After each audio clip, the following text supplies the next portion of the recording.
और यहोवा का भुजबल किस पर प्रकट हुआ, क्योंकि वह उसके सामने अंकुर के समान और ऐसी जड़ के समान होगा जो निर्जल भूमि में फूट निकले।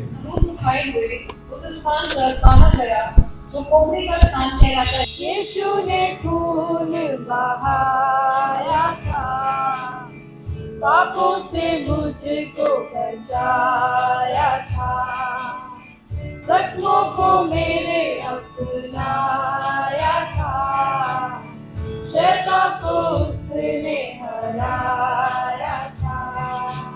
आज गुड फ्राइडे है और हम सभी लोग जानते हैं कि प्रभु यीशु मसीह हमारे पापों के लिए मारा गया, गाड़ा गया और तीसरे दिन मुर्दों में से जिंदा हो गया। हालेलुया। और मैं आपको बता देना चाहता हूं कि गुड फ्राइडे यीशु के ऊपर इतने प्रताड़नाएं आई, कोड़े खाया उन्होंने हमारे और आपके लिए, और इतने परेशानी उन्होंने सहा, कांटों भरा ताज गूंथा गया उनके सर के ऊपर।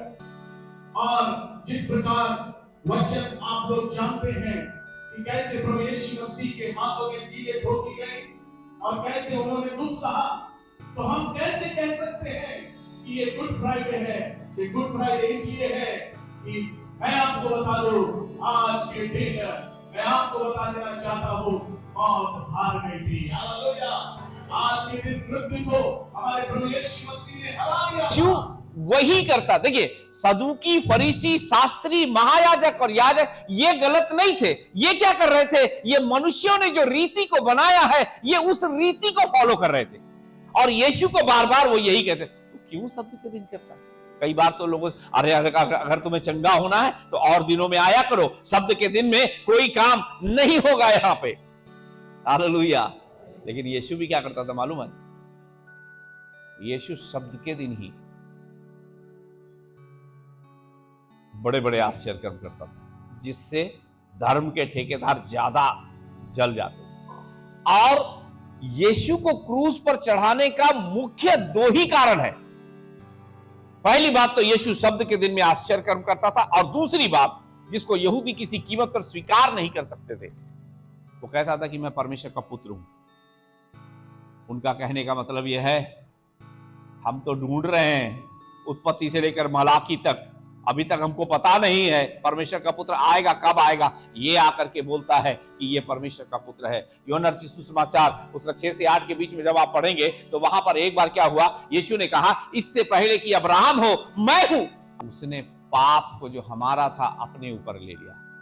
रोमियो की पत्री बताती है, परमेश्वर अपने प्रेम की भलाई हम पर इस रीति से प्रकट करता है कि जब हम पापी थे तभी मसीह यीशु हम भक्तिहीनों के लिए मृत्यु को, क्रूस की मृत्यु को सहा।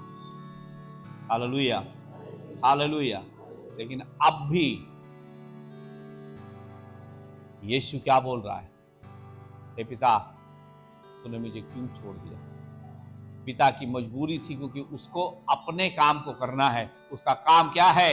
प्रेम करने के समय प्रेम करना है, न्याय करने के समय न्याय करना है। और जब पवित्रता की बात आती है तो उसका नाम सेनाओं का यहोवा है, जो करूब स्वर्ग में 2 पंखों से उड़ते हैं, 2 पंखों से अपने पैरों को ढांपते हैं, अपने मुंह को ढांप कर, और एक दूसरे से पुकार पुकार कर कहते हैं, सेनाओं के यहोवा पवित्र पवित्र पवित्र। वो परमेश्वर अपनी पवित्रता के साथ किसी तरीके से और किसी के साथ कंप्रोमाइज नहीं करता। मसीह ने नदामत उठा मेरे लिए जान दी, वो प्यारी सही दिखती है मुझे पहाड़ पर खड़ी, कि मसीह ने नदामत उठा मेरे लिए, हमारे लिए जान को दिया। प्रभु, इसके लिए हम धन्यवाद देते हैं।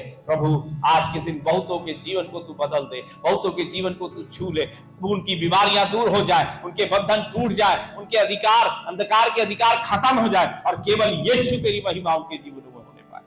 धन्यवाद देते प्रभु, ये क्रूस की कथा बहुतों के जीवन में सामर्थ्य के साथ काम करे।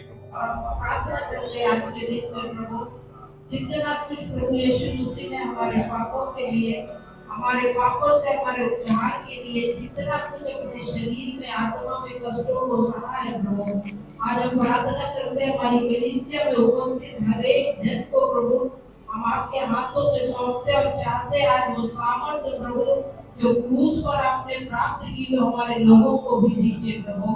हम सबको अपनी उस सामर्थ्य से भरे